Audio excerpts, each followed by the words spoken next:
Salut camarade, c'est Côté Brodeur, compteur du lac. Écoute, je prends un peu de temps de ton cellulaire là, pour te transmettre une histoire de la plus grande importance. Ça s'appelle la légende des brûlots. Elle est importante parce qu'elle permet de mettre le lac sur la map sans avoir à sortir les cartes. Ça va comme suit. L'histoire commence à l'âge d'or de l'Amérique, une époque où les humains vivaient en paix, des centaines d'années avant que les Européens débarquent. Les nations autochtones peuplaient tout le continent qui était encore débordant de vie et de liberté. Puis parlant de liberté, les Autochtones partageaient le territoire avec un être aux proportions démesurées, le géant d'Amérique. Cet homme-là était tellement grand que sa tête dépassait souvent les nuages. Fait qu'à l'occasion, il écrasait des villages au complet, des clôtures, des jardins. Puis même s'il ne faisait pas exprès, les nations les plus sédentaires le trouvaient un peu gossant. Puis d'autres en avaient carrément peur. Après tout, son souffle avait la puissance d'un ouragan, puis sa voix ressemblait au tonnerre. Un jour, après une longue période d'éveil, le géant a pogné un méchant down. Puis il a décidé de s'allonger un peu sur le territoire. À hauteur de Québec, il s'est assis, il a étiré ses longues jambes en bottant des rochers pour appuyer ses bottes de chaque côté de l'île de Montréal.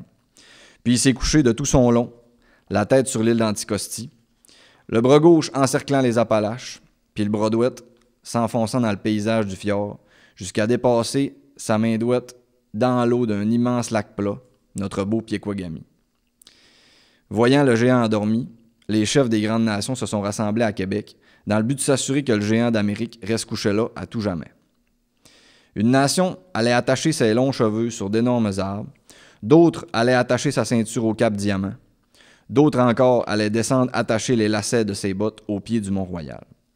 Les autres nations devaient plus tard faire oublier le géant en enterrant son corps sous des amas d'arbres et de souches dégagés par le défrichage de l'immense vallée et le long des deux bras du géant endormi.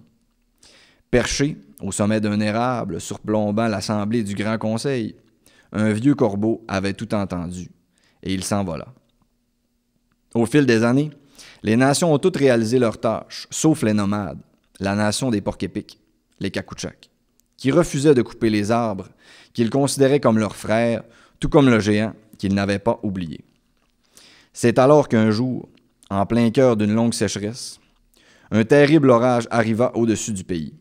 Le premier éclair suffit pour allumer l'immense amas de branches et de souches accumulées sur le corps du géant. Soudainement, ce grand homme s'éveilla et s'aperçut qu'il était prisonnier. Il avait été trahi. Heureusement, son bras droit était complètement dégagé et submergé d'une eau pure et fraîche. En un instant, il put détacher sa ceinture, puis brisa ses lacets et dégagea ses bottes, puis d'un coup de tête, il sacrifia une partie de ses cheveux pour enfin réussir à se lever debout. D'un seul coup, tout le brasier roula sur le pays, qu'il piétina ensuite de toutes ses forces. Et dans son élan pour nous sauver des flammes, le sang du géant se mélangea avec les milliers de petits tisons qui volaient dans tous les sens dans le ciel. C'est alors qu'en quelques coups d'aile, le vieux corbeau qui passait par là transforma ces particules flottantes en des milliers de millions de petits brûlots assoiffés, comme une malédiction jetée à toutes les nations qui avaient trahi le géant. Dans le paysage dévasté, le géant quitta le pays en suivant ce grand corbeau qui volait vers les forêts du nord, en direction de ce grand lac plat qui était gardé intact par la nation des Porc-Épics, les Kakouchaks. C'était le début d'un long pèlerinage pour le géant, un voyage intérieur qui allait lui permettre de guérir ses blessures vers un futur qui reste encore à écrire. Ainsi ai-je parlé. Fin de l'histoire.